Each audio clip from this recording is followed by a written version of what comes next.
So Sanjana గారు కానీ తనుజ కానీ ఈ ఇమాన్యుయల్ కానీ గేమ్ ఎలా అనిపించింది? ఇక చివరి దశకు చేరిపోయింది మన బిగ్ బాస్ 9. సో ఎలా అనిపించింది మీకు? బాగా అనిపించింది. శ్రీమాన్ పవన్ కాను ఆర్మీ కళ్యాణ్కి పెట్టిన ఉసుక టాస్క్ హైలైట్ అనిపించింది. కాకపోతే ఇప్పుడు కళ్ళు తెరిచారు అనిపించింది. వాళ్ళిద్దరు ఇప్పుడు కళ్ళు తెరిచారు. ఇప్పుడు ఆ చివరి దశకు వచ్చి నాకు ఆడితే ఏం ఉపయోగం? ఫస్ట్ కాంచి కష్టపడాల.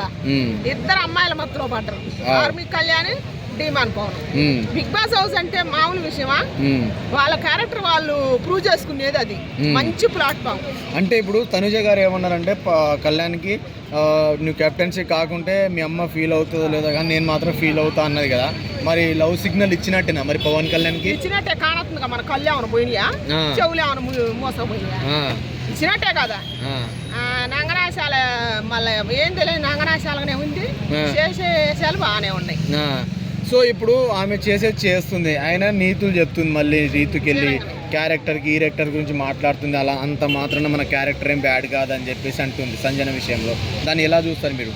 రీతు సోదరేమో బహిరంగంగా, ఈమెమో ఎమోషన్ కాని నంగలాగా ఏమి చేస్తుంది. ఇద్దరు చేసింది ఒకటే. ఇద్దరు కలిసి ఏం చేశారంటే ఆర్మీ కళ్యాణ్ శ్రీమాన్ పవన్ వాడుకోరు అంతే. ఇప్పుడు సంజన గారు మొన్న నామినేషన్ పాయింట్లలో మాట్లాడారు. సో అసలు ఏం తప్పు మాట్లాడారని ఇంటికి నుంచి బయటికి వెళ్ళిపోమన్నారు నాగార్జున గారు. అసలు తప్పు లేదుగా, సంజన మాట్లాడింది కరెక్టేగా. బయటలో ఉండాలి. ఇప్పుడు సంజన గారు హౌస్ లో ఉండబట్టి ఒక ఆడపిల్ల మీద క్యారెక్టర్ నువ్వు ఎట్ట వేసేసి చేస్తావమ్మా, ఓపెన్ డోర్ అన్నాడు. మరి అప్పుడు బిగ్ బాస్ హౌస్ లో వాళ్ళిద్దరు బాండింగ్ కోసం ఈ టీఆర్పీ కోసం పెట్టినప్పుడు అప్పుడు ఆడపిల్లని తెలియదా? నాకు వచ్చేసరికి అప్పుడు బిగ్ బాస్ పరుగు పోద్దని తెలియదా? టీఆర్పీ కోసమే కదా పెట్టింది. ఇప్పుడు సంజన గారిని ఎట్టంటాడు? నోరు జారిందని. నోరు జారలా, కరెక్టే మాట్లాడింది. అవును. కానీ ఇప్పుడు రీతు చౌదరి క్యారెక్టర్ గురించి మాట్లాడిందని చెప్పేసి సారీ చెప్పమని నాగార్జున చాలాసేపు బతులాడుతున్నారు. అయినా సంజన గారు చెప్పలేదు. అని ఎలా చూస్తారు మీరు? అది చెప్పదా అభిమానం, సెల్ఫ్ సూపర్ అనిపించింది. ప్రతి ఆడవాళ్ళు అట్నే ఉండాలనిపించింది. తప్పు చేయనప్పుడు సారీ ఎందుకు చెప్పుద్ది?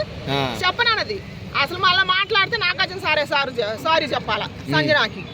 అందుకే బతిలాడుకుంటూ పోతున్నా కూడా. అసలు ఈమె సంజన గారు ఏమన్నారు?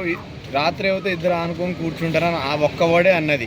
కానీ మధ్యలో ఇమాన్యుయల్ చాలా ఓవర్ చేశాడని చెప్పేసి అంటున్నారు. దాన్ని ఎలా చూస్తారు? ఇది తప్పు, ఆడపిల్ల విషయంలో మాట్లాడు, ఇది తప్పు అని చెప్పేసి అంటున్నారు కదా. సో దాన్ని మీరు ఎలా చూస్తారు? ఇమాన్యుయల్ ఓవర్ యాక్షన్ చేయలేదులే కానీ ఆమె చెప్పే విధానం కరెక్టే. కానీ అన్న మాటలన్నీ వదిలిపెట్టి చేసిన పనులు వదిలిపెట్టి ఇప్పుడు చేసిన తప్పు వదిలిపెడతారు, కోసిన ముక్కే అందరు చూస్తారు. అందుకని దాని పరంగా వాళ్ళ అమ్మకి చెప్పిండు, నువ్వు చెప్పే విధానం బాగుంది కానీ ఆ జారిన మాట చూస్తారు మమ్మీ అని చెప్పిండు. ఆడు ఓవర్ యాడ్ చేసిండు, అది తప్పు అని చెప్పిండు. అంటే ప్రతి విషయంలో మధ్యలో దూరుతున్నాడు, ఓవర్ యాక్టింగ్ చేస్తున్నారు అంటున్నారు కదమ్మా. ఓవర్ యాక్షన్ చేయట్లా, వాళ్ళ అమ్మకి చెబుతుండు.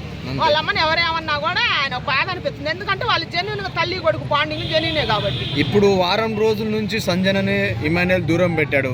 సో దాన్ని ఎలా చూస్తారు? దాన్ని దూరం పెట్టలేదు, అసలు దూరం పెట్టినట్టు గాని రాలేదు.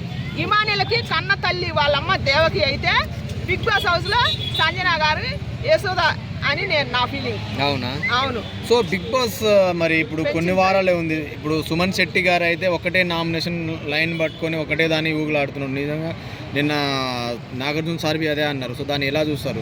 అవును, నిజంగానే ఒక పాయింట్ పట్టుకొని ఉయ్యాలేసుకొని ఊగుతుండు. ఇక బాగోలేదు చూడటానికి. ఖచ్చితంగా నేను చెబుతున్నా, సుమన్ శెట్టి గారు, భరణి గారు, సంజన గారు వీళ్ళు ఇంతవరకు బిగ్ బాస్ హౌస్ నుంచి ఎలిమెంట్ అయ్యే వాళ్ళు ఇయ్యాలి కాకపోయినా రేపైనా. ఫైనల్ లో ఉండేది శ్రీమాన్ పవన్, రీతు సోదరి, ఆర్మీ కళ్యాణ్, తనుజ, ఇమాన్యుయల్. కప్పు కొట్టేది ఇమాన్యుయలే ఖచ్చితంగా. ఎందుకంటే ఆయన ఫస్ట్ కాంచి చివరి దాకా గేమే ఆడుతుండు. ఆయన క్యారెక్టర్ ఆయన నిరూపించుకుండు, కామెడీ చేసిండు, గేమ్ ఆడిండు. తల్లి కొడుకు బాండింగ్ పెట్టుకున్నా బాగా బాండింగ్ పెట్టుకుండు. ఎవరికైనా సపోర్ట్ చేసినా బాగానే సపోర్ట్ చేసింది. ఇప్పుడు తనుజ ఫీల్ అవుతుంది కదా, నాకు సపోర్ట్ చేయట్లేదు, నా మీద జోకులు వేయట్లేదు, నాడాడు కూర్చొని చెబుతూనే ఉంది ఆమె. నీకు భుజాలు నొప్పి పెడితే దింపుకో అని చెప్పింది, ఆ రోజే దింపేసింది. మరి అది కరెక్ట్ కదా. అది ఈ సీజన్ కి కమెడీన హీరో.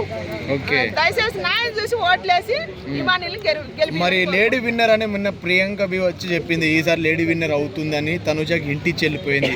సో దాన్ని ఎలా చూస్తారు? ఎవరో సీరియల్ ఆర్టిస్ట్ ఆవా నిజంగా పాలేగడిగిను. ఆమె వచ్చి బిగ్ బాస్ హౌస్ లో అది సీరియల్ అనుకుందా, బిగ్ బాస్ హౌస్ అనుకుందా? కళ్ళు ఏమన్నా పోయినాయా? కానత్తనే ఉందిగా బిగ్ బాస్ లో. ఆమె ఏమి చేసేది? ఆమె ఏడ్చేది, ఆమె గేమ్ ఎట్ట ఆడేది, ఒక్క మాట అంటే 100 మాటలు ఒట్టించేది. అది సీరియల్ కాదు కదా. నువ్వు బయట నుంచి బిగ్ బాస్ చూసిన దానివి, తల్లి ప్లేస్ లో ఉన్నదానివి, ఇద్దరు కలిసి సీరియల్ తీశారు. తల్లి కూతురు బాండింగ్ ఉంది, కరెక్టే. వచ్చిన తల్లి నువ్వు అనుకున్న మైనస్లు చెప్పాలా. నువ్వు కూడా అదే సీరియల్ డ్రామా చేస్తే ఏమనిపిస్తుంది చూసే వాళ్ళకి? మర్యాద మనిషి చెప్పిండని మర్యాద మనసులు మందారు పువ్వు చుట్టి చెవులో పెడతాడు. ఆ మందారు ఇల్లు తెలియదు, మాల కట్టి దేవుడికి సమర్పించాలని అసలు దాన్ని ఏమకన్నా డబల్ ఏడుచుకుంటూ చెప్పిందా, అంత అవసరమా అనిపించింది. సెంటిమెంట్ పండిస్తుందా? అది అంత అవసరం లేదనిపించింది. ఓకే, అంత ఓవర్ చేయడం అవసరం అంటారా? అవసరం లేదా.